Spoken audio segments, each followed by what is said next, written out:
Hey, it's Jozu, and you're listening to Jozucast. Jozucast. Jozucast.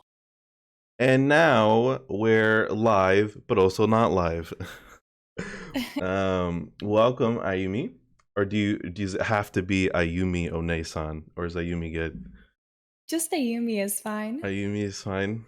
Okay. No, I'm I mean, you really can call me One-san if you like. Oh, that's great.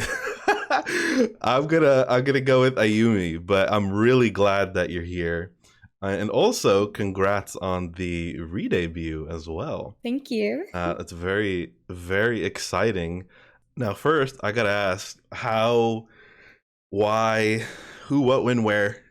No, but like, how did this even like come about? Like, because you were pretty known for your previous model, and now you have another great model. But how do we go, from there to here? What would that look like? I think I've been planning it for at least over half a year, actually. I was meaning to change up my design, not necessarily to what it is now, but I was thinking of adding some more positive elements to my design. When I first made the design, I was kind of in a rough spot emotionally, and I can tell by the way I designed my previous one. Um, the eye bags, face over covering the hair covering most of my face, um, as well as going with a darker hair color and a more muted palette. Right? Did you just thought like it was too depressing, or it just wasn't Mm. giving you the comfy vibes you're known for giving, or? It didn't feel like the me I'd grown into, essentially. Right. Okay. So now this feels more like you're displaying more of an authentic you now. Yes, I definitely feel that. It's also a little bit closer to my IRL self as well, Oh, okay. Was hair that? color wise, at least. Yeah, okay. Yeah, no. I can definitely see, because you haven't done a complete IRL showing yourself, but you have done like a few. I've done like an outfit reveal before. An outfit, right. Mm. What do you think about that? Because it was a big topic with my last guest about he was the guy who did the infamous VTuber shouldn't post their IRL Oh, that one. Yeah. yeah. So what do you think about like VTubers who like post their IRL selves? Because it was a very big topic, and I mean personally I don't think it discredits anyone from being a VTuber, but I see how like some people, I don't know if that's the case for you, would just rather just not show it, and they're just perfectly fine just showing, their model instead. I personally prefer not to show myself, but you know, those people who are like brave enough and want to show themselves, I give them credit. I don't think anyone is less or more of a VTuber based on whether you post a selfie or not.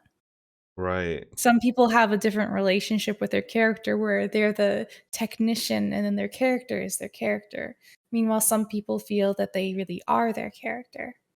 Right. There's also some people who prefer to keep things, quote unquote traditional, in the sense of behaving more like um, a VTuber that's under a company, like say Hollow Live or even VShojo at this point, because the VShojo girls keep their identities pretty private.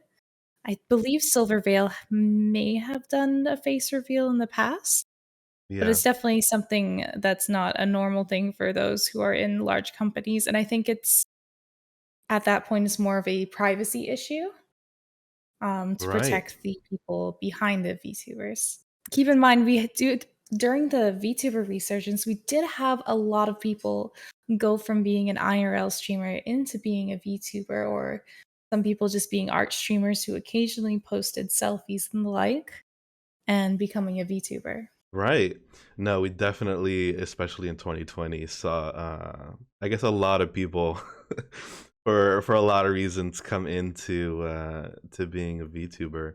One of the cool things that I actually learned about you was during I listened to who was it? The Rebel interview that you did Yes. a little while back. Yeah, you got into what? Well, I'll ask you, did you actually get into VTubing from VR chat, or how did you discover, VTubing or get into it? VTubing, I've always been a bit more on the weeby or anime side of YouTube.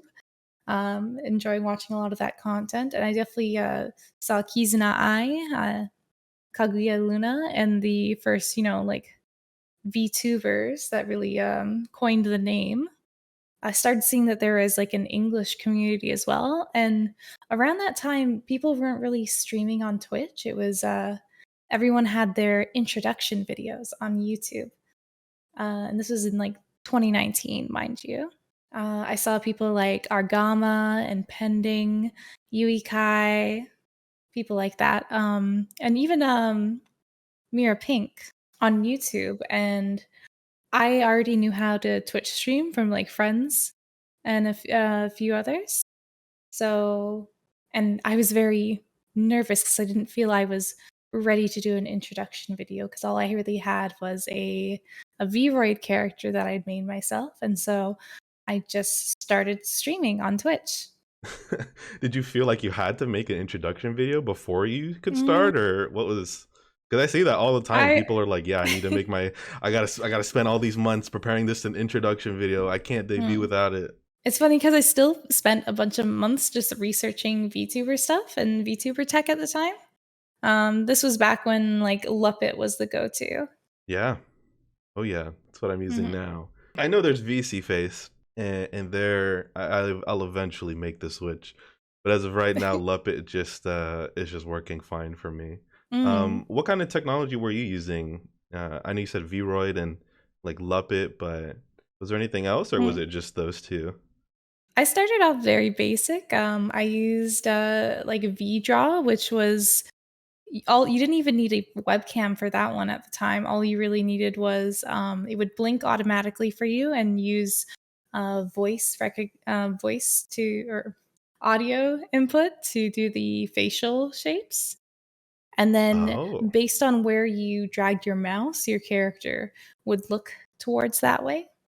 They also had a like gamepad input mode for your Vroid, which is a 3D model to like hold the controller and press the buttons. So it was very basic. Everybody still had their expression keys and all that, but it was free at the time, so that's what I started with. And then my first goal was to save up for enough to have to buy Luppet at the time. right. No, I Mm. definitely played around with the free demo for a long while before I decided, you know what? Yeah, I'll get it. But for VDraw, that sounds like a whole video game in itself, trying to use a character or a model like that. So, okay, so then at what point, or actually let's get into that, like you used the Vroid model for a little bit. What was the next step after that? The next step after that is I wanted a because I'm not much of an artist myself. I did make it myself, and I got some texture upgrades from a few other artists, like some upgrades to the Vroid, so it looked less Vroid like. Um, and then I already had a lot of the VR tech, so it wasn't long before I started using Suva, so I could have the hand and head tracking when I moved. Oh, yeah. So then I'm thinking for Suva, right? Like at least when I first saw it, I was like, oh, $5 program? Hell yeah, I can get that. And it was like, well, you need the Yeah, VR, but the the Vive but trackers, you need the eye tracking. So, but you already had mhm. all that, right? Yeah, I already had, I didn't have the Tobii eye tracker at the time, I got that Okay. later, but I did already have the trackers in VR set up, so So you were playing just VR for, games like, or Beat VR Saber chat or and VR Chat. right? Because I was just thinking that you came from that world and then to VTubing. I was actually taking a break from, like, the VR Chat community and stuff like that, and I was just focusing on, gaming at the time, and then I wanted to start VTubing because I thought that was a good outlet to game and build a community with.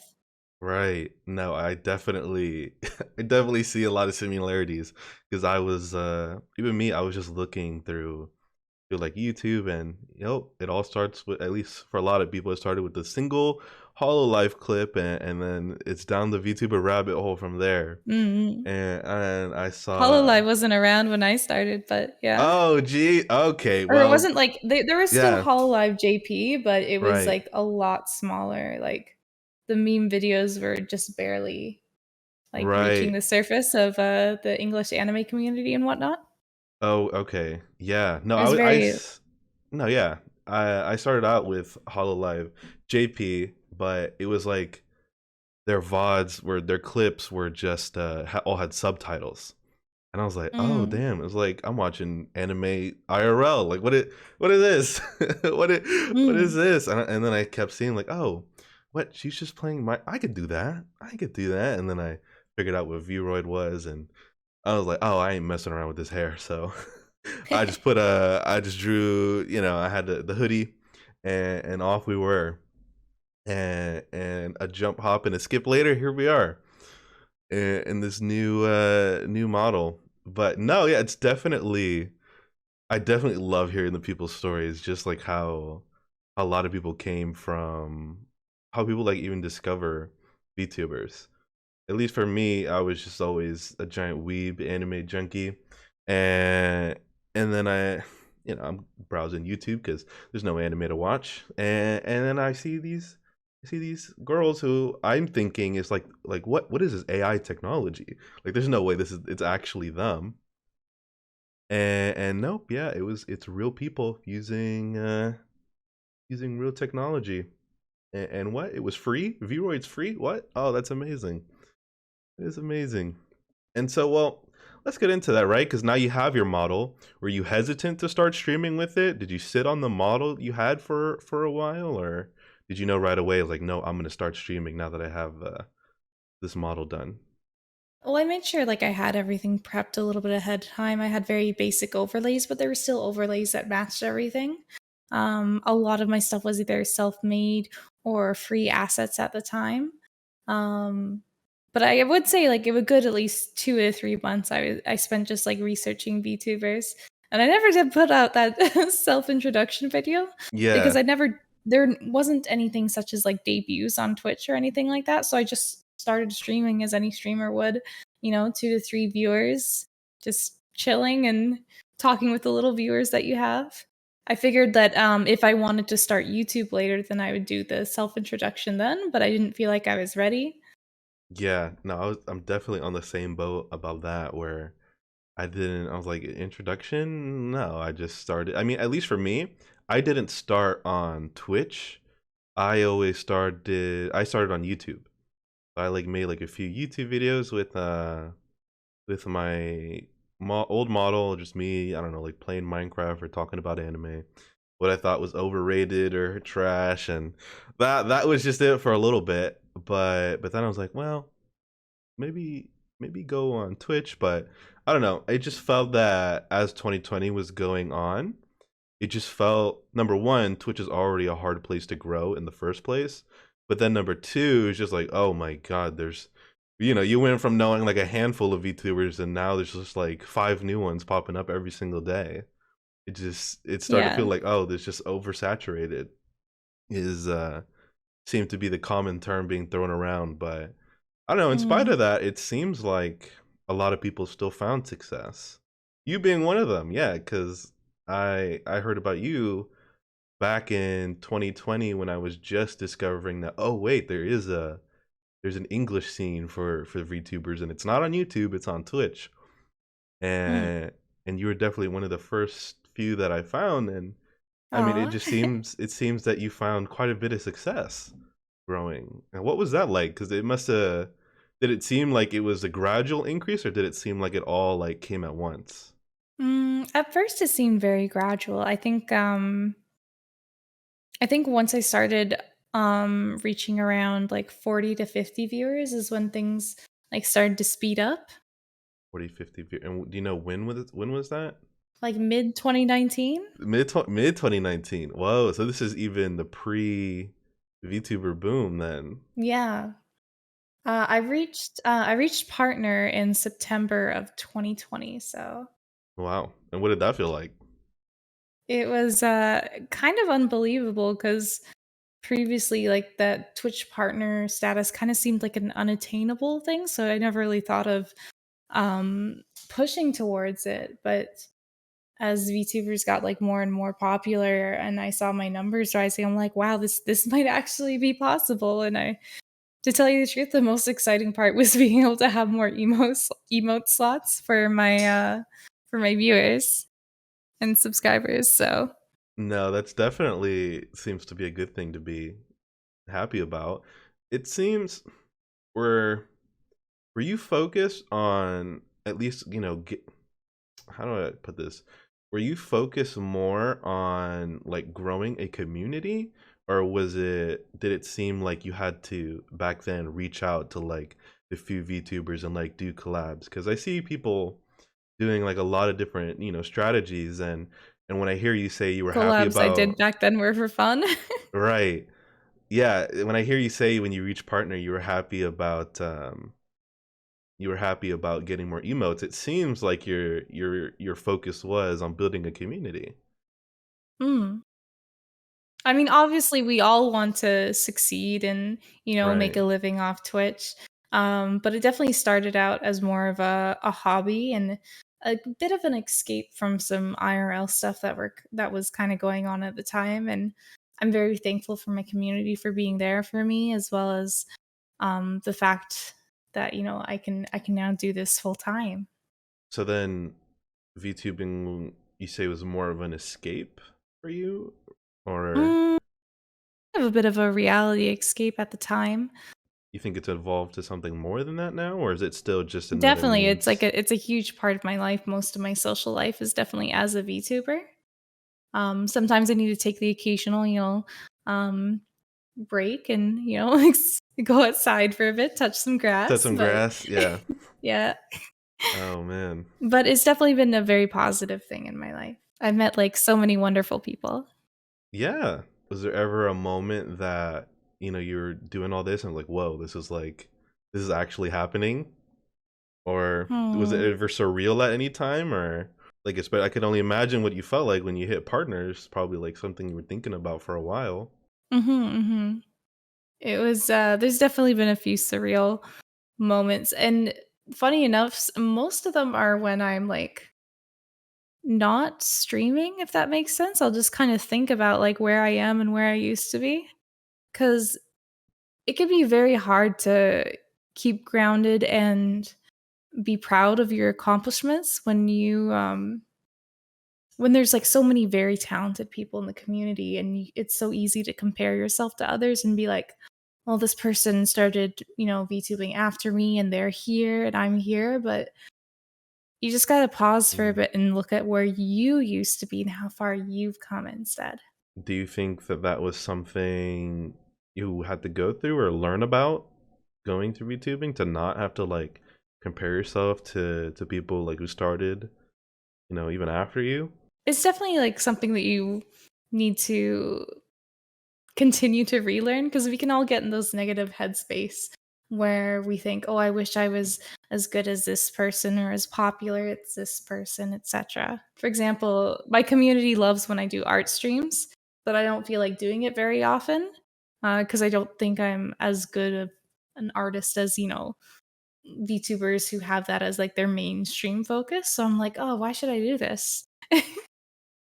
But I gotta remind myself that people, just because some of my content may not be good as person X doesn't mean I shouldn't like do it still and strive to be better and practice. So you actually learn a bit about life then in the VTuber. What? Growing as a person through this anime character? What?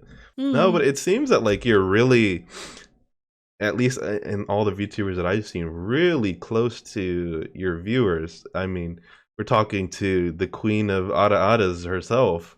Never have I heard anyone say more Ada. Like that just like seems like your brand at this point. Mm. Um, is that something you agree with? Is that something what do you think about all of that? I mean, I'm fine with people calling me Queen of Aras, but there's many people who are good at voice acting, and I have a few favorites myself. But I definitely enjoy being an One-san. I always my goal has always been to be someone people can look up to and someone people can rely on. So I like being a big sister to my community. It also helps keep people in check when it comes Oh, to, I guess, you know, oh, Ayumi, you're so pretty. Will you date me? No, One-san is One-san. Can't date your sister. oh, snap! You know? Right. Right. That's a good way. That's a good way to angle that. It's a good way to protect Mhm. yourself too. Oh man, did you feel like you Mm. had? Did you know from the very beginning that's how you wanted to be? Is like this Onesen type, Mm, or was it just I've something that always developed liked later? this type in anime. Like I like a lot of characters that are the wholesome big sisters type. Right, Um and so like I decided that I wanted to be that type as well when it comes to my character as a VTuber. right. Wow, and who were some of your favorites? Mm, there's a few. First of all, um, a lot of people would consider my waifu an One-san type, which is Megurine Luca, the Vocaloid. She's the one with pink hair. That's the one? Only Yeah. one? You're allowed to have more than Yeah, one, yeah. apparently, depending on who you Oh, yeah, ask. well, yeah. No, it's good though. No, I definitely. I see that. I love to hear people argue about that. No, you're not committed. You only have to have one waifu. It's like, Well, no, I want she's to my collect them main all. waifu for sure. I have Gotcha, to keep myself in check as well. Don't gotcha. want too many figurines. I'm really glad Miku's not my waifu because she has so many figurines. Oh, My jeez. wallet would be crying even harder. Yeah. Oh my God. You collect figurines? I only have one, Yeah, but yeah. yeah. I enjoy collecting like merch and figurines. I'm sure every weeb does, but maybe not their bank account. Maybe not Mhm. their bank account would say the same. Oh man, speaking of getting a whole bunch of stuff, what's going on with on Twitter? I see what's this new thing? Throne gifts? Throne gifts, yes. What's up with that? Is that a new thing on the block apparently? It's like a gifting service. So Mhm. instead of having us expose like a our addresses or an Amazon wish list, which can be dangerous because you can still contact the merchants and get the streamer's address. Oh. It does it in a way that conceals both the identity of the person wanting to purchase the gift Mhm. and the receiver. So kind of like Wow. a third party in between. That's crazy now, especially like being, VTubers where everything you do always has this extra step of, okay, is this going to actually, protect my identity? Or like, because when you think about a normal gifting service, it's, oh, I'm just gifting a friend something. But, as a, not only a content Mhm. creator, but as a VTuber, it's like even more important to have that extra layer of like protection. Were you I worried think about as that at any all? sort of like public Hmm. figure or streamer, you got to worry about that. As VTubers, I think it's just more enticing to the not so good people to want to learn our identities just because they're naturally hidden with most VTubers. Right. Almost as if they view it as like a challenge in a way. Yeah, yeah. But then you have Onesa to put him in check. That's the way to do it. Oh man. Now another hot topic that I see a lot was VTuber groups, and I think you have Mm. one that you're a part of, if I'm mistaken. Um, I am. Like more of an informal one in a It's way. more of just a Twitch team than anything. Okay. With other VTubers that share similar values. It's Hmm. called Virtual Renaissance. It's my Twitch team that I created. Oh, It's got nice. a few friends and other people that I think are good role models for the community and look out for other smaller streamers. It's not restricted to just girls, of course, but we Mm-hmm. did have, and we might have auditions later on in the year from additional members. But I've been just taking it slow and making sure every member that we do have is a trusted community member that Oh, I personally wow. advocate for. Yeah. Wow. And how many members do you have? I think we're currently around 9 members, 9 or 8. Oh, so it's very tight knit in a way. Hmm. Wow. and you guys auditioned for it. What does that look like? Oh, well, I just had everyone fill out a form, just Okay, answering a few basic questions. right. Um, I mean, I wanted to make sure that people had been at least in the VTuber community for at least like 6 months as well, Is that important that they actually have been around for that long? or at least have like experience like with Right, social media and streaming. right. It may seem like easy at first, but then when you do it, start to notice you have to juggle like a million different things. Mm. And then it's, oh wait, no, it's not as easy as I thought after all. But now that you've been doing it for a little bit, has it been everything you've thought it out to be? I've definitely been wanting to do a lot more with the team. Mm-hmm. I've had IRL things pop up, and then I got busy with my own debut. But we do plan on doing more collabs with the team, and I did make a separate Twitch channel for us to stream the collabs on. That way, we don't have to prioritize any specific member who's streaming. It Mm-hmm. could be streamed to the team channel instead. Right. Do you see more of your time going into that, or coming off the back of a re-debut? Are you trying to spend more time solidifying your community right now?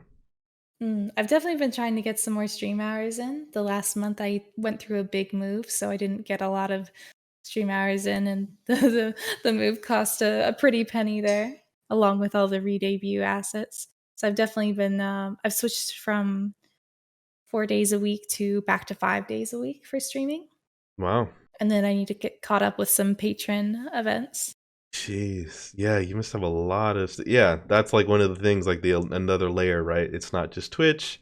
First of all, when you think of re-debut, it's not just your model, like you need the overlays, you need all the art, you need all of that, right? But then as a content creator in general, you're managing, Twitch, Patreon, like a whole bunch of different other platforms.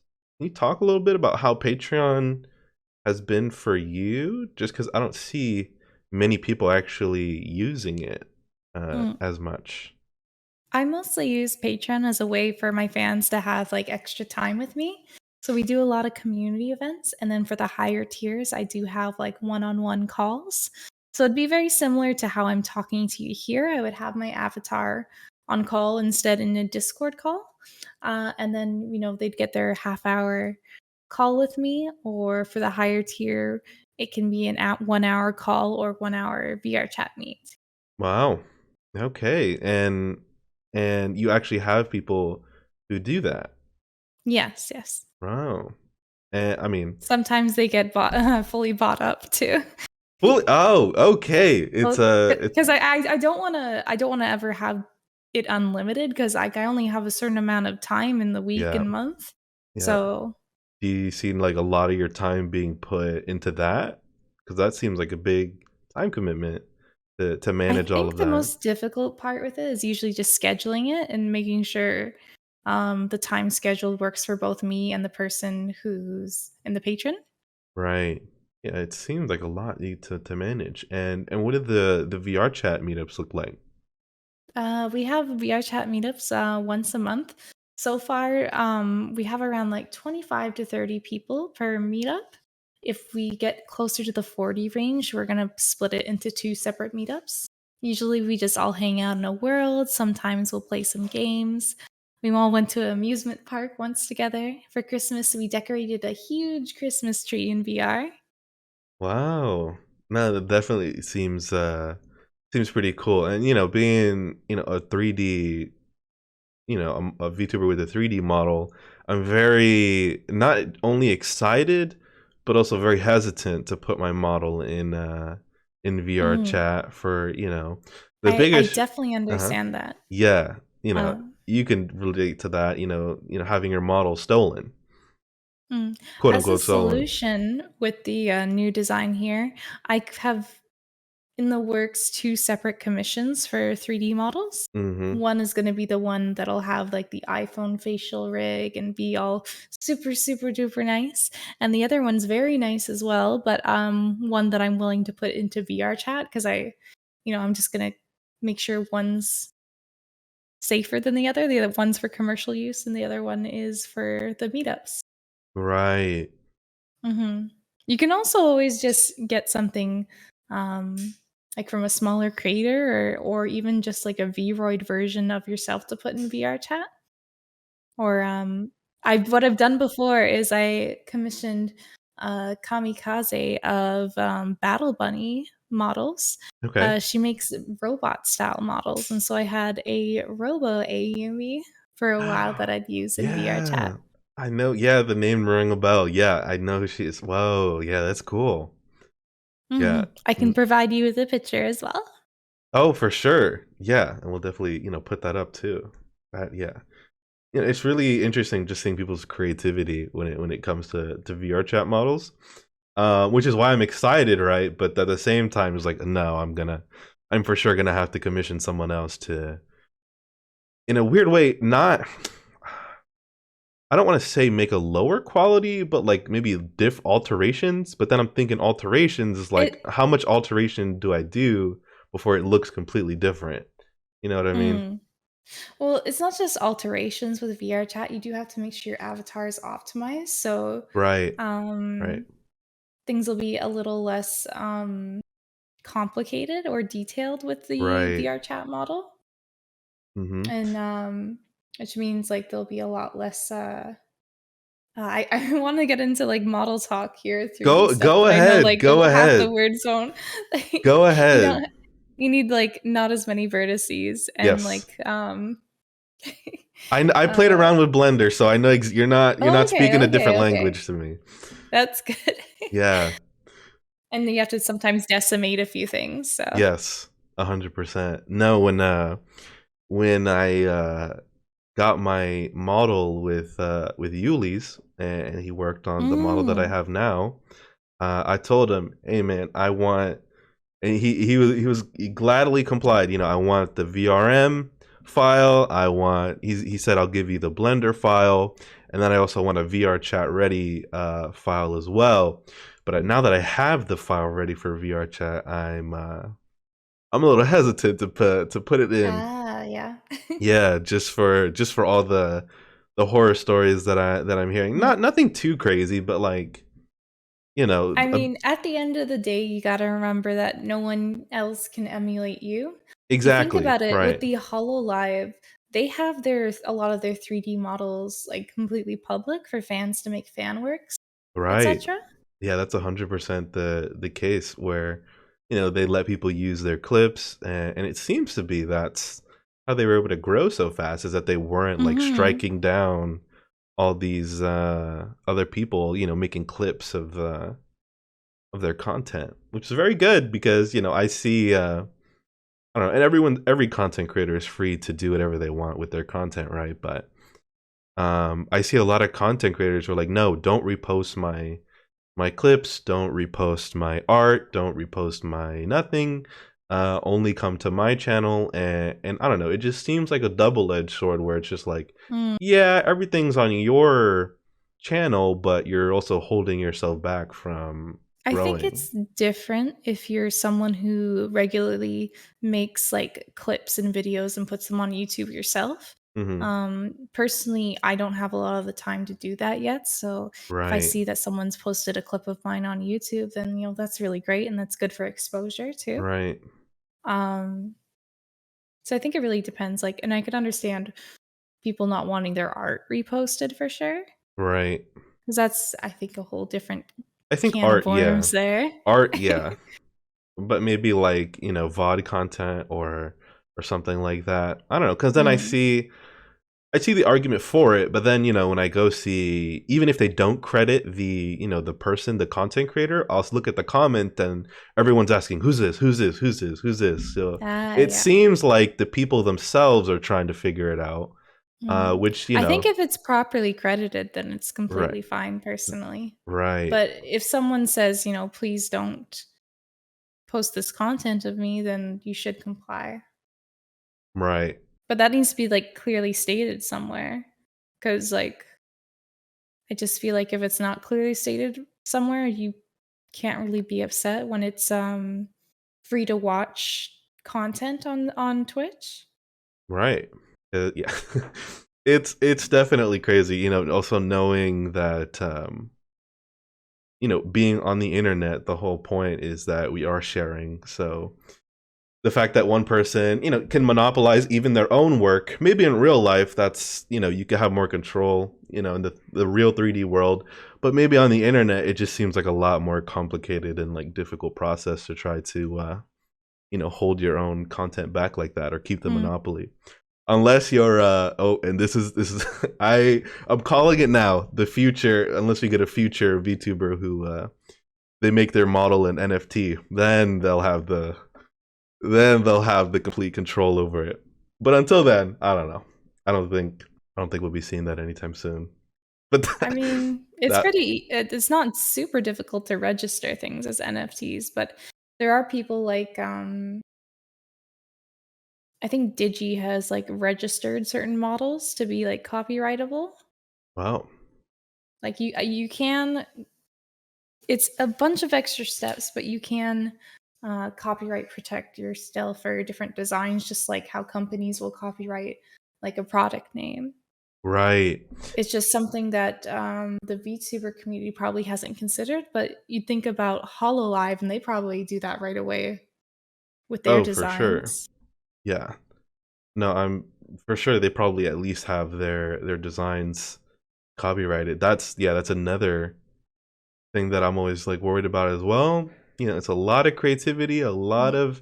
of models out right now, and I think it happened recently where the new Fortnite character I saw, Ah, yes. where Looks like it a looked Simray. oddly similar to a VTuber, Mm. but it's just like, well, what? I don't know if she has her model copyrighted. I don't think It's so. actually another reason why I went to the new design as well. Is I Oh, always felt like my old design was a little too plain and didn't have a lot of detail or uniqueness to it. And I started seeing other One-san like black-haired VTubers with a white palette, and I'm like, what makes me different though?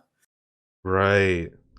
So I And did keep okay. some design elements from my previous um look Mm-hmm. with this kind of comfy sweater vibes I've got going on here. Yeah. No, it definitely looks great. And I mean, at least you mentioned, the design process. At least for mine, mine was pretty simple. I thought at least going in, I wanted it to be as simple as possible, but not Mm, so simple that it looked boring. Because, I didn't want a complex one in the sense that like, oh, people are gonna have a hard time drawing it, yeah. especially people who maybe just want to use it for art practice. And at the same Mhm. time, I want to give you the least amount of information. If you see the blue, orange, and carrot chain necklace, that I'm thinking I want to give you that, and you should automatically be able to be like, oh, that's Jozu. Like Mhm. something simple like that, just to make people remember you. But I don't know. It's just interesting, seeing like the design choices that come into it, and some people go complex, and they're known for their complexity. Some keep it rather simple, and some people they're like, "Hey, this is what I could put together, and this is what we're at now. Mm. This is what we're at now." Have you had anyone call you One Punch Man? Yes, yes. I always, forever, now and in the past and in the future. At this point, it's all right. I'm always just have to say, yeah, man. I know the guy. We get along really well, man. We always joke about it, but no, you got the wrong guy. You got the wrong I guy. I definitely like that you went with like a stronger male features for yours. Yeah, I mean, if we're gonna talk about things that we're not seeing, or things that the VTuber community is very, there's many of them, but I'm gonna have to say that not a lot of them go with this features. Not that it's a good or minus, but people think that, oh no, there's already too many VTubers. I have no ideas. I was like, no, there's some pretty simple ones. It's Mm. just. But no, yeah, actually, I was talking to a guy, another VTuber, who I will not name, but it's pretty interesting, at least seeing the male to female ratio of VTubers. Ooh, big, And then big, on big top of that, topic. the male to female characters ratio on Oh top of my, that. yeah, yes, that's even another layer. And I think it's so interesting when people, at least the male VTubers that I've talked to in the past, where it's just like, yeah, man, like I'm a male VTuber and I'm a dude VTuber, and it's just so hard to grow, man, because I don't have I'm not a girl, and it's like it's impossible to grow. And they hate the guys who are using a girl model but are a dude, and they hate that they're growing, and they think no, it's just because of the model. Like it has nothing to, it's nothing that they did. Definitely not. Yeah, no, right? And I'm just There thinking, there yeah, is there is like a certain amount of having a good design to start with to get people to like first click on your stream, of course. But right, if you can't keep people in your stream, you're not going to grow. You actually need to be entertaining. right. So, Yeah, no, that's 100% the case, in all times. mhm. And yeah, I don't know. It's just because then you'll see the guys. Okay, like, are they making a real argument? And oh, they haven't streamed in a month. So it's like, oh well, you're not very committed to this, are you? Because at least when the names that they bring up all the time is, oh yeah, these girl VTubers are growing. And they started after me. Just like, well, they're putting in more work. I Mhm. mean, they're putting in more work, and if you want to see any amount of return, then you have to put in that work. That's not to say that the corporate VTubers, the people who bring on the VTubers they don't know their target audience, because obviously the target audience, they know what they are, who they are, and what they want. All Mm. right, but that doesn't mean that there's no way for you to grow as a male VTuber. It just means that, okay, did you know that there's other ways of creating content other than just being a streamer? Did you know that Yeah. you could do other things than just play games? You could actually, make YouTube videos on topics that you care about, You can go ahead and, make a podcast about, VTubers and just talk to them. You can do, all Even sorts of stuff. TikTok can be very useful these days. Even TikTok, for the, yeah, Mhm. yeah.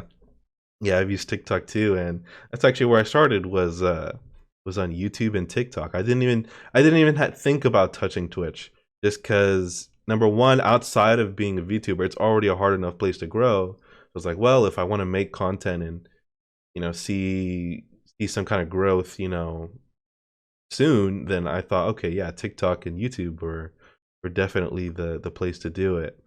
Um, but then you do it, and you just kind of learn, especially anyone who's just starts to get into it, right? The content they think they're gonna make isn't ultimately, in some cases, the content they end up sticking with. You actually Mm. have to learn to change it up.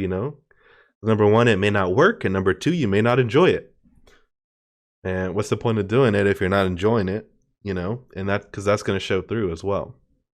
Yeah, one of the main things I say to people when they ask for like streaming slash VTuber advice is don't just play games or make content that you think is going to be popular or is in the top 10 or whatever. Make sure you're playing something that you enjoy, because if an audience sees you enjoying something, they're going to be happy along with you.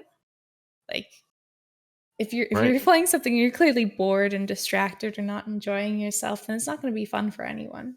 No, that's 100% the case. It's weird because I'm more. I always say this, right? Because I have friends who always like are playing games, but I always say, look, my being a weeb is my main class, and then being a gamer is my subclass. That's the language I have to put it in for them. So my main priority is getting all the anime and manga out of the way, and then maybe if there's like a few minutes, I'll play a game or two. But no, it definitely felt like that. I wasn't playing games unless I was like streaming it, or I had like some content idea about it. And if I didn't, then well, I wasn't touching a game. I was thinking about anime or what other content I'm gonna make. which I actually heard you make that same comment a long time ago, where it's just like, yeah, you weren't playing games unless you were like streaming it. Yes. It's also because I feel like I feel like I'm not being productive if I'm just like sitting there gaming, but if I'm streaming, then I'm being productive at the same time and I don't feel bad about gaming. Right. Oh man, it would. Yeah, I can definitely see that. Although, And for you, you probably like you'll go over to the anime and manga because like those for you that's like part of your content making for YouTube. So you feel like you're being productive by consuming that media and learning more, right? right, especially what I'm also thinking like, okay, I've done this for almost a year now, coming in December, and like I've enjoyed it enough to I've put in enough resources to decide that, okay, yeah, this is something I have been enjoying. And I want to continue doing this. And now I'm thinking far, like in the future, like, okay, where does this all end up, basically? And Mm. so one of the things that I often think about is, well, what about animated stories about VTubers, actually, and with my 3D model, which is another reason why I wanted to keep staying with 3D, was that, okay, Ah. I could throw this model into Blender, and there can be a story, an animation behind it, and I think that maybe is where I see it ending up going, for me at least. um just because playing games was not my like main thing. As much as I enjoyed it, and I'll do it as long as I'm playing with like friends, my main thing was always, okay, what makes a good story? So I'm reading all this manga, I'm reading all this anime. What makes a good story? Okay, I like this parts from here, I like this parts from here, and what does that? How can I bring that, not only into my lore, but like, can I make something like an animation in Blender about that? Um, but at least for me, it's just an example of like, okay, what you can do if maybe you don't want to stream games and you feel like you're forcing yourself to do it. There's other options that exist out there. Um, but you're completely right. Where I'm watching and reading, everything about anime and manga because I plan on using it for a future project. I'm always have that like in the back of my mind. Um, but I don't know if it feels like this for you, but in a weird way, it doesn't feel like I'm working because I'm enjoying it so much. That's not to say I haven't taken any breaks because it's just been too much, but it's not too much to the point where like, oh, I'm not enjoying it anymore. It's just like, oh, I'm overwhelmed. I need to take a break for a second, Yeah. right? I definitely know that feeling. Some days are harder than others, and some days, um, like I'm like, this is the easiest thing in the world, but there's other days where I'm Right, having to schedule a bunch of things or right, um, get a lot of assets ready for streams, and it can be a lot of work. right, The main thing is being motivated to work for yourself because I don't have a boss telling me what to do. I have to keep up with VTuber trends and know right, when to post things or re-debut myself, you know? right. Oh yeah. No, you definitely got me with the scheduling. For sure. Yeah, you got me with the scheduling because I never have I used Google Calendar so much than when I Yes. have trying to schedule all the guests for the podcast. It was definitely it's definitely been a crazy experience. Now like I'm actually managing my time, and I'm not just managing guests, I'm actually managing like other stuff in my life, and I don't know, it seems Mm, easier to have a reminder so I don't have to think about it all the time because definitely. I've already had it happen where it's just like, this task wasn't important enough to put in my calendar, so I'll just remember it. And then I completely forget to do it because Oh, it wasn't yeah. in my calendar. Um no, but yeah, you're right. Scheduling just seems to be such an important thing, especially, if you're managing, at least for you, like a lot of things at once. Um Mhm. what do you think most of your time gets put into? 'Cause I know you say that you're always like really busy. Is it juggling a lot of small things, or is a lot of your time being put into managing like what you're gonna do for future content or Patreon, or how does your time A like decent divide amount of up? my time, I would say, is procrastinating. But I do consume a lot of social media, so I'll be trying to catch up on what other VTubers are doing on Twitter and TikTok, and just trying to absorb information and trends. Sometimes it's more productive, and sometimes it's a little bit less productive, and I'm just scrolling and forgetting to write things down. Um, and then I do spend a decent amount of time just interacting with other VTubers and interacting with my community. Hmm. Like, you won't be surprised to see me like talk in general chat on in my Discord or whatnot, or pop into a voice there because I like Mm, having like a good connection with my community. right. So a lot of it is actually spending time in your Discord then. Hmm. Actually with your community. No, that's super cool. Especially because I see a lot of people who maybe don't do that, and it's not to say that it's bad, but their focus is on Yeah, that's more perfectly content. fine if they can't. Right. Sometimes a Discord is just a place for the community to interact with each other, and sometimes it's for the creator to interact with the community. Right. That's 100% true. Especially when you said that you spent some time trying to figure out VTuber trends, because it seems like there's a new one every single day. And it's really figuring out which trend is like worth doing and what's not. Like I don't like the ones where you tag like 5 different people to ask them what their likes and hobbies are. I'm like, that gets a little annoying, I think. Oh yeah, yeah. There's a lot of different trends like that. Um, yeah, some of these trends are pretty interesting. One that I didn't see, and it's not so much a trend, but maybe like a style of networking that I've only seen in the VTuber community is these networking threads. Yeah, or the post your PNG. Or hey, I'm an artist, I want to practice. Post Mm. your PNG. Yeah, no, those always seemed, I don't know. The first few I was like, yeah, okay, yeah, this is cool, this is cool.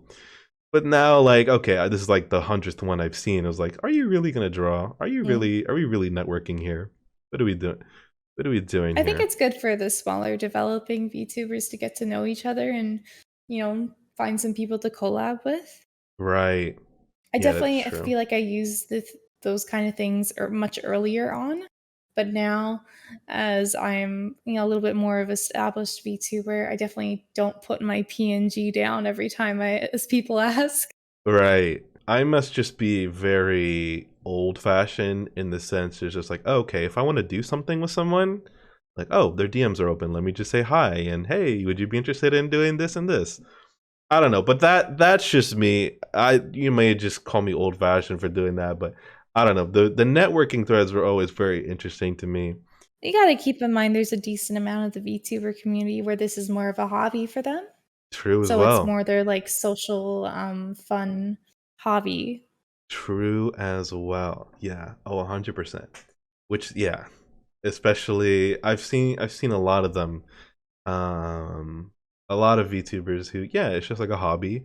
They don't want to, sometimes you see all sorts of things where it's sometimes face cam, sometimes just VTuber, or it's just a VTuber, but they'll stream rarely because they're just on Twitter talking to other VTubers. Like, it's pretty interesting to see how like far this just like evolved.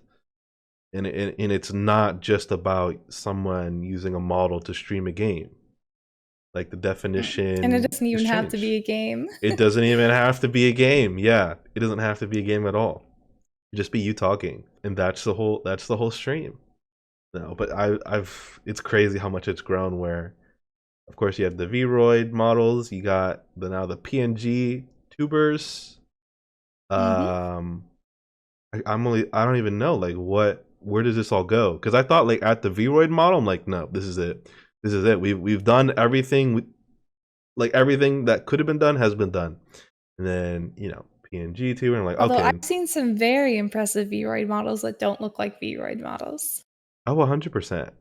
Yeah, Mhm. 100%. Some of these artists go absolutely crazy with how they do it, and thank God for some of the people who have made tutorials on how to use Vroid on Yes. YouTube. I think one of them you mentioned was Argama Witch. Yes, Argama Witch. She's one of our founding members of the Twitch team, Oh, and I've always nice. looked up to her a lot. She's really amazing.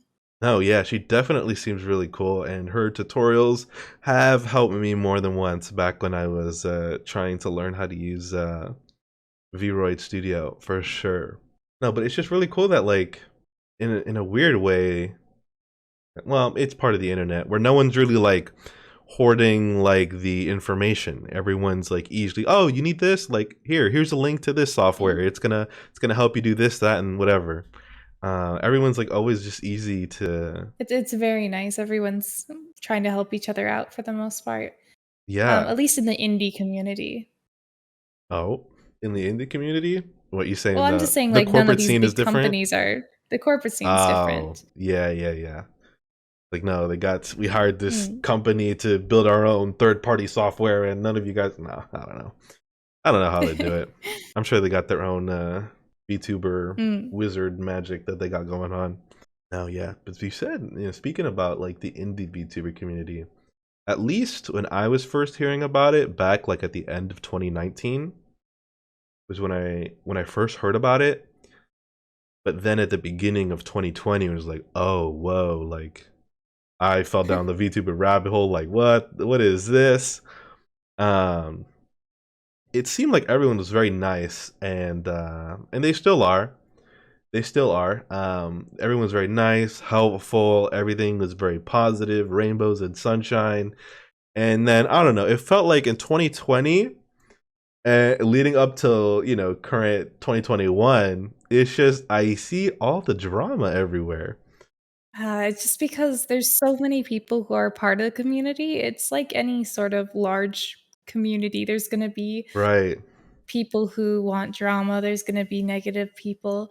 I don't think it reflects poorly on the quote unquote VTuber community because Right. For it's not sure. really there are communities within the VTuber scene, Mm-hmm. but you got to think VTubing as a whole is just it's not really a tight-knit community. It's more of just a type of platform to use for Right. streaming or whatever type of content you're making. Right. No, it definitely It's not felt like like that. we Yeah. all have like a bunch of VTuber rules and a VTuber club where everyone's a part of it. It's just a method to make content at this point. Exactly. Yes. No, I 100% agree with that. And it's always interesting, seeing people thinking the opposite, where it's like, oh no, you're a VTuber, I'm a VTuber, like we have to be friends. Like you have to, we're in this together. So it's like, no, this is just a piece of technology that anyone can use. Sure, there's a community built around it, but it's not mainly a community. The community wasn't first. It's just, like you said, a type of way to make content. No, it's that's at least it makes me go crazy every time I'm on Twitter, which I should probably be on Twitter less. Yeah, actually, just because of all these crazy ideas that people have. Although I had always heard that Twitter was a crazy place, and I never used Twitter before finding out what a VTuber was. Mm. I was always on Instagram or TikTok or something like that, and then when I found out that all the EN VTubers hang out here on Twitter, I was like, okay, well, I guess I'll figure out how to use Twitter, and now I can't get enough of it. Now I'm on it every single day. It's actually crazy. And one of the I try to reduce the amount of time I'm on it too much and like make sure my posts are usually just retweeting friends' content that I think should be seen or any content updates for myself. right. But it is still very useful to make connections with other VTubers. Um, Connections are very important in this sort of community, especially with how Twitch works with raids. Right. Do you think that Twitter helped you grow a lot with building a community, or I would say so. yeah? I would, and not necessarily with building community, because Most of the people that are going to follow you on Twitch and join your Discord aren't going to find you from Twitter. They're going to find you through Twitch. Hmm. But the creators and the friends you make are mostly going to be on Twitter. Right. Yeah. The LinkedIn of VTubers is definitely Twitter. That's where all the networking is happening. And that's where you'll find all your artists for commission work too. Yes, that is 100. Look, if I ever got, too bored, or if I ever find that the VTuber drama is just way more than I'm care to be interested in, I think I could, just not use Twitter at that point. But the fact that all the artists are there, which are like the backbone of the VTuber community, is like, no, I can't leave. I can't leave. My hands are tied. I have to be here. I have to like all their new models that they come out with because they're all just so amazing. And yeah, now Twitter is a part of my daily. I knew I was into it way too much when the first thing I opened when I woke up was Twitter, and I was half awake and I'm like, why am I scrolling on Twitter right now?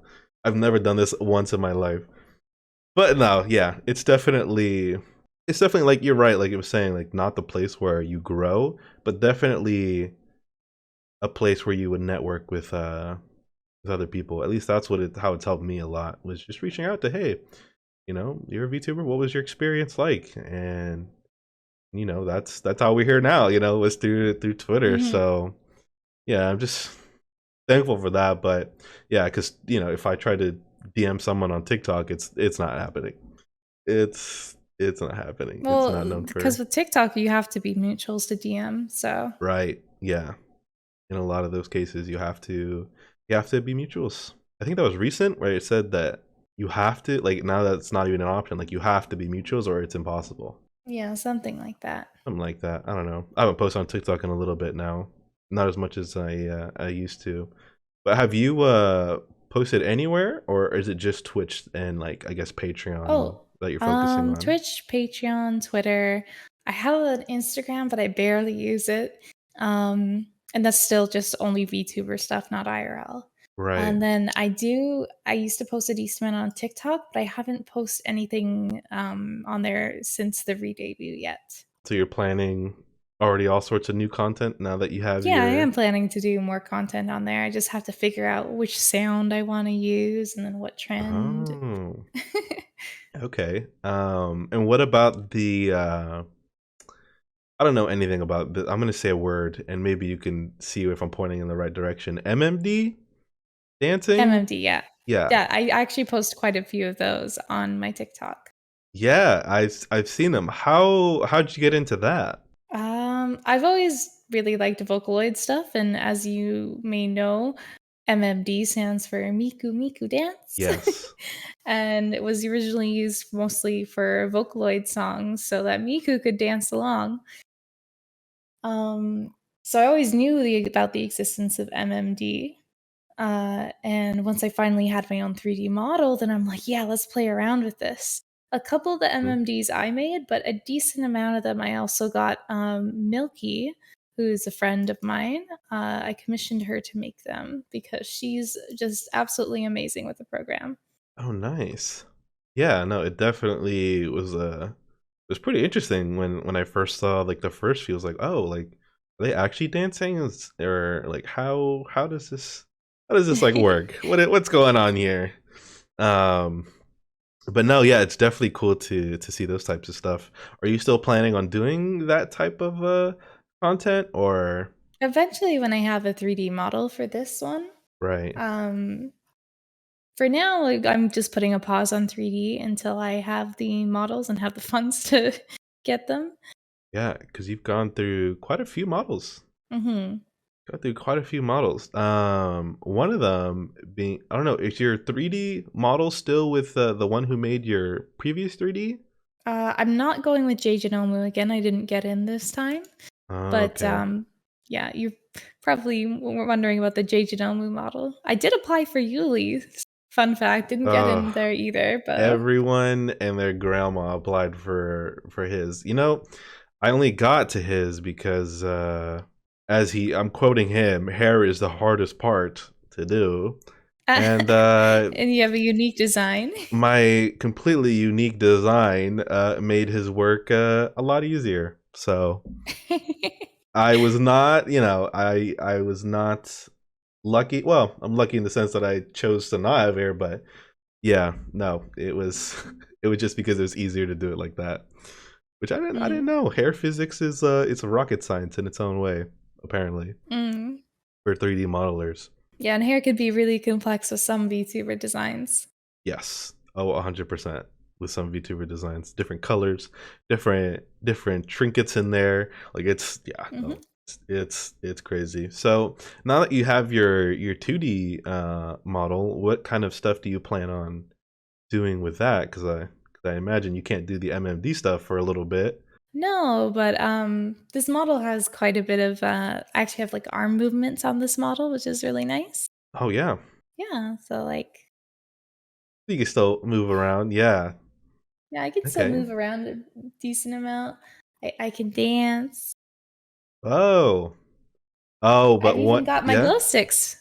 Oh, those are some sharp glow sticks for sure. Super sharp. No, I saw people were asking. 'Cause I think I was there for a little bit of your debut stream, and people were asking, "Where's the dab? Where's the where's the Yeah. dab?" Like I said, I can probably get Papa to get me a dab eventually. Oh man, that's funny. Um, so I And mean, it's you silly that they want a dab. yeah, no, that was actually pretty good. That was funny. Yeah, and do you have like any? Because I mean, you've been in this for a while now, and I mean, Hmm. at least from what I'm hearing, you've done all sorts of crazy stuff. Are there still any goals that you have left that you want to do? I definitely want to reach like 1K viewers one day. Right now, like the goal before that is I want to reach 500. Right, to reach 500. Wow. I mean, Hmm. it's definitely doable, but your goals then revolve around being on Twitch in a way. Yeah. Yeah. I guess that's what I have for mostly for number goals. But for goals as a content creator, I do eventually want to be able to own and use a mocap suit. I do already have the iPhone facial tracking and a Yes. helmet for that as well for the face mount so that I Oh, can wear it nice. and like jump around and all that. Yeah.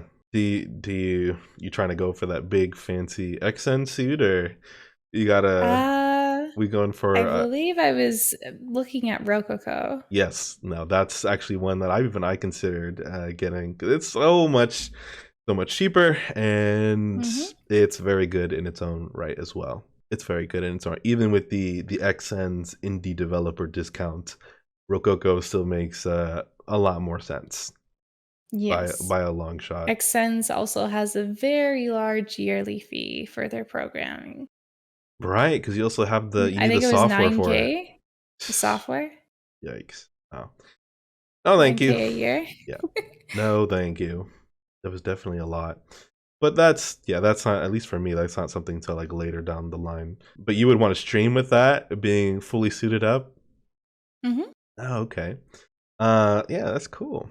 One of the things that I wanted to talk about with you is, what do you think about because I per my last episode, I got to thinking a lot. Okay, what is a VTuber? Who, like, basically the whole topic was who can call themselves a VTuber, basically. And what is your view on, or at least do you think you play a character, or are you just being yourself when you're using your model?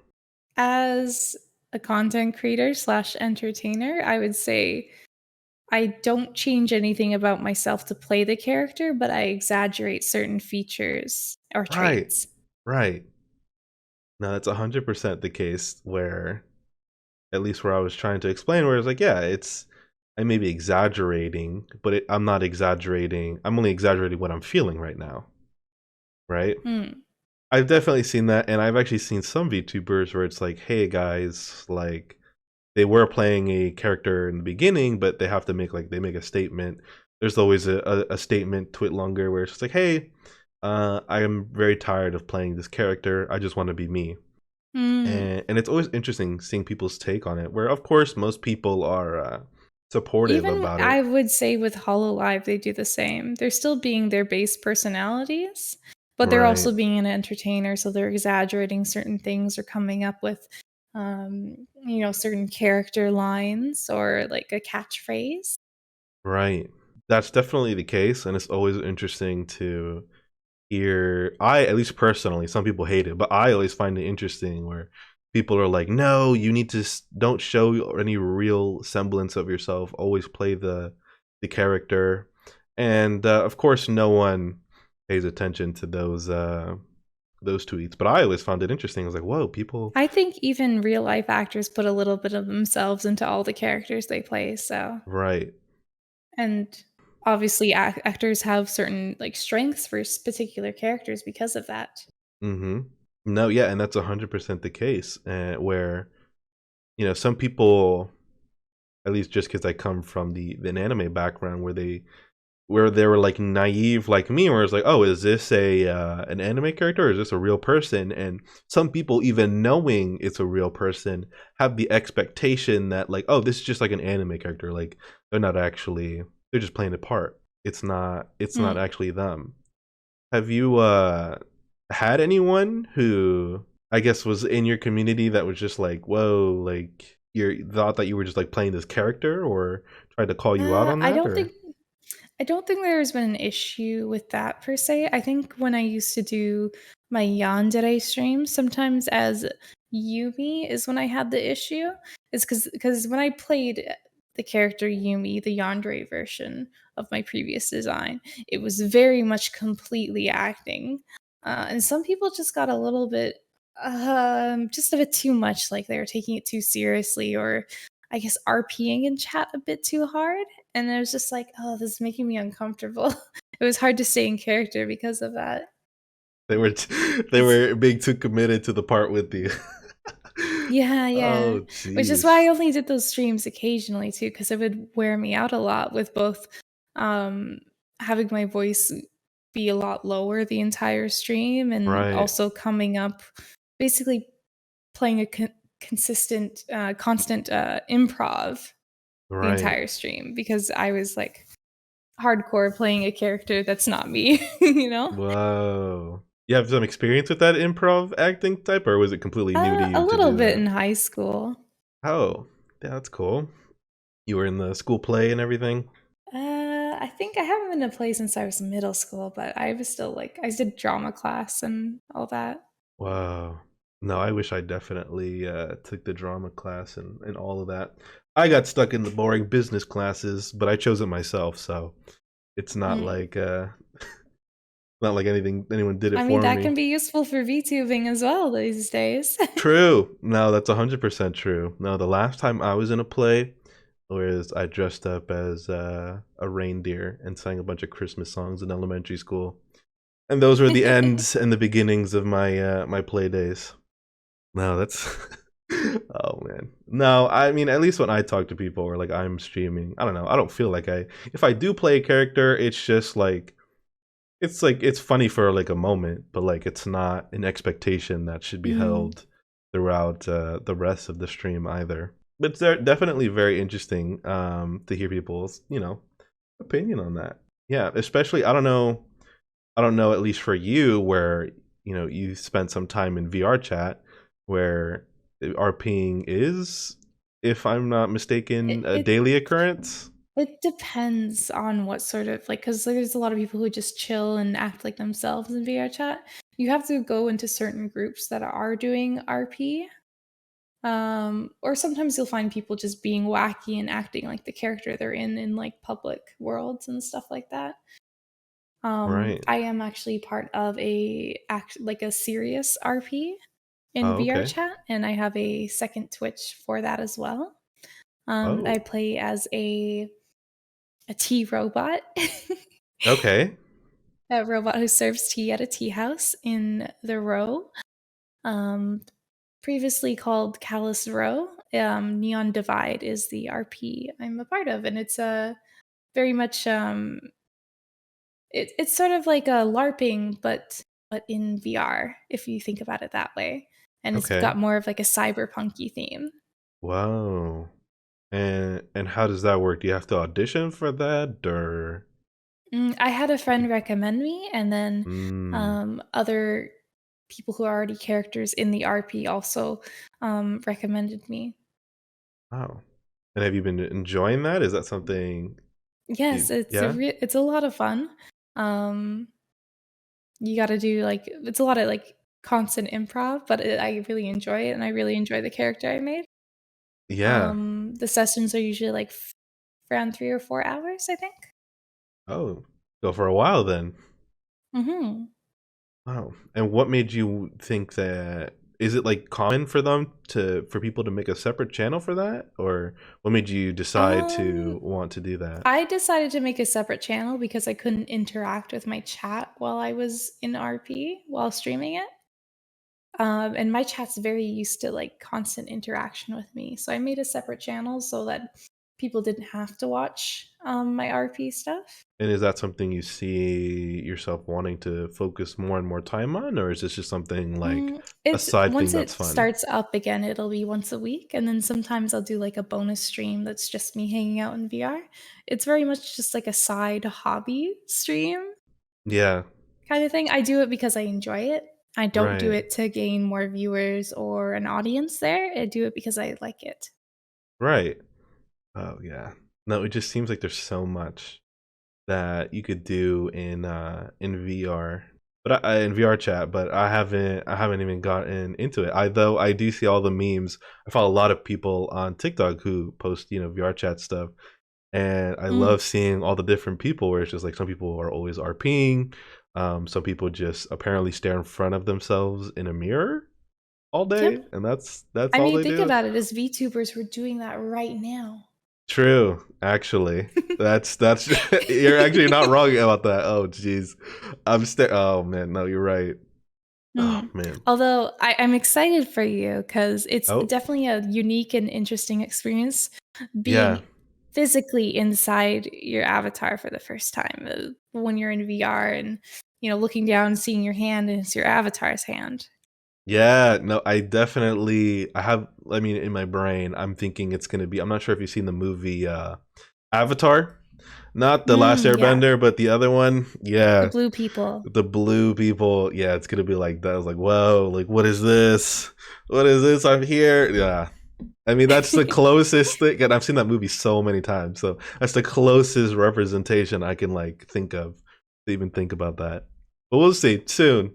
I just need to figure out how I'm gonna get a new model, or I could just walk around as I don't know, like a ketchup bottle or whatever other models I they've got. You don't have to put this in the interview, but I will Hmm. definitely recommend you Kamikaze because she makes some really good male robos. That could be a robot. Yeah. No, that's definitely A one of the robo version of appeals. you.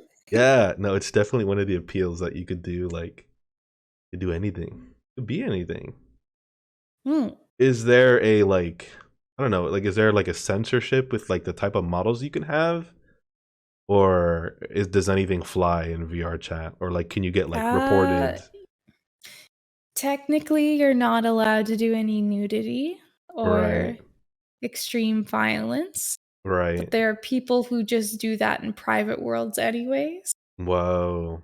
Like a secret dungeon, private world. Yeah. Whoa. Jeez. No, oh man, I tell you, the more I see it on TikTok, the more I just want to like get in there because like I see all sorts of crazy stuff. At first, it was What all for the like for the private dungeons? I see Jeez. whole VR chat strip clubs, dungeons. Like, what is going on in this game? What? It's not what I thought it was at all. I thought it was just people talking to each other. I don't know if you know the iceberg meme where it's just like the surface level, what everyone like Oh, knows about, yes, but the yes. deeper you go, it's like the crazier stories that come out of it. Mhm. Yeah, and there are people who live their whole lives in VR chat, and they just like role play having a family in there, and people got like cults and everything, and it's like I don't know. There's definitely a lot of different types of people and communities within VR chat. Yeah, I've met some very nice people there, and I've met some oh not for so nice sure. people there, but Yeah, it all depends on who your friend groups are. Right. No, 100%. That's another thing I'm thinking because like you're talking to people, right? So another big thing is that yeah, you would actually go in with a community or at least have a community because I'm sure like you could do like play games and stuff, right? But I Yeah, there's guess lots of different games. right. Yeah, and I guess the whole point is that like you do it with friends. Yeah, no. Hmm. I'm excited. Especially yeah, like I don't shy away from all that crazy stuff. Like I want to maybe not experience it, but let me see a person who can talk about it. And was like, "Yeah, man, I was there. I did all this crazy shit and I came back to tell the tale." I'm like, "Yeah, I want to hear your story." No, it's crazy. One of the things that I thought when I have had a few predictions about VTubers, and the only one I got wrong was the big crossover between VTubers like how we do it and the VR chat community. And it did not happen like I thought. Like I thought it was just going to be as like, yeah, we're all going to greet each other and like I thought the combination they would mesh very nicely, but it seems to me Mm, that they are they're very two it's still different pretty things. separate. Yeah, they're Yes. very separate still. It seems that they are very A lot of separate. people aren't necessarily attached to a specific character or model in VR chat community, and Right. it takes a lot for them to actually go and get their own like original model commissioned because a lot of them are just using DeviantArt assets and things they don't own, and sometimes things they do own, but it's a little bit of Right. a mishmash. Everybody's got kind of like a Frankenstein model a lot of the times in Oh, most larger VR chat communities. yeah. Oh, geez. Um, DeviantArt? I haven't heard that for a Personally, while. it's a little bit of a pet peeve of mine because I see a lot Uh-huh. of the MMD style TDA models, which you're technically not supposed to. You can use them on VR chat now for Mhm. personal use. The creator has stated that. However, if you're using it to make any sort of like revenue or money, Right. including selling models or selling edits of it or streaming with that avatar and making money off your stream, then it's technically you're not supposed to do that. And like I know like there's a decent amount of partnered streamers out there who still use a TDA based model.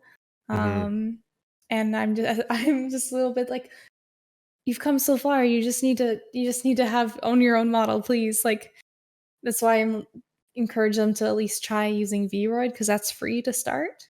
Right. And you do have a commercial license to use Right. Vroid for streaming and stuff like that. Wow. Yeah, that's eesh, no, that's definitely something scary, especially after you hit partner, like you kind of you're growing a community around it. Is there any like crackdown on that? Like, Unfortunately, not really. I haven't seen any like big DMCA crackdowns on it or no, sorry, copyright. Yeah. not even a slap on the wrist or nothing. Dang, that's that's crazy. And that's something I don't know. I think VR chat's gonna is pretty cool, but there's like a lot of just like yeah, like crazy stuff that are involved, and now we've got the metaverse coming soon with the previous Facebook. What do you as a VR chat player? What do you think about all of that craziness coming out now? You excited Mm, for it or down with I'm Facebook s- and hooray VR chat? I don't really use Facebook that much, and I would Yeah, never connect my personal Facebook to my VTubing stuff. right, So I mean, I'll watch, I'll see how things go, but it's not something I'm looking into getting into myself. right. I don't with VR. I do have a Vive system Mm-hmm. instead of like Oculus or Quest Right. because those you have to like log into Facebook to use apparently. Right. I think they're changing that though with the new releases. Hmm. Yeah. In their PR way, their PR fashion. I think Mark was like, "Yeah, we've heard your feedback and how you don't like to connect your personal to your VR stuff. So we're gonna change that." And apparently, that was one of the only good things that came out of the talk that they did. But Ah. if there was a possibility that that's not the case, right? Like where or that is the case where you don't have to put your personal would you go into to try it, or is that something you're staying clear of? I might. I'll see Yeah. how things go. I'm the type of person where like I won't play a game's beta because I rather just wait for the full thing to come out. So I don't mind waiting for bugs and kinks to be like ironed out. So Right. Yeah. Yeah, oh, yeah, I definitely know that. Don't break my computer, but I'll watch if someone else breaks their computer for it. Yeah, it's not worth the risk. No, it's definitely crazy, especially where where it's all going really is how we're doing it right now is like, everything not gonna replace the virtual world is not gonna replace it, but I think it's gonna be, right alongside it. And it's pretty interesting, people in VR chat or people who are VTubers or are, I think they're the in the overall metaverse world, everyone here kind of like the early birds. Even with the 2020 rise of VTubers, I still think it's still going to be minuscule in compared to what's going to happen in the future with, having whole virtual worlds. mm, But it's and every day it's seeming less and less like science fiction and something closer and closer to reality. I didn't think I'd be doing this, like 2 years back. This is crazy. This is all yeah, crazy to definitely. me. Oh man, do you have anything you're excited about? As technology is Just advancing. more so with like mocap and similar technology becoming more accessible. Yes, that's gonna be a big one because those suits are expensive. Definitely. It's also been really exciting some of the new things they've been able to do with live 2D, which is incredible. What kind of stuff are you talking They about? just introduced some like hand tracking where Oh um yes, I did see that. You're right. so I'm gonna be looking into that. So instead of having to press a button to wave, I can literally just lift my hand up instead. Yes, that's actually crazy. I saw that a while ago, and hmm yeah, it seems like it's gonna be. I mean, I don't use 2D, but I'm happy for the people that will do use it, and it just seems like it's so cool. It's so cool. I remember it was just yesterday that I was like, "What? Face tracking is a thing? Face track? Yeah, even I want to use that." with 2D face tracking is pretty important too.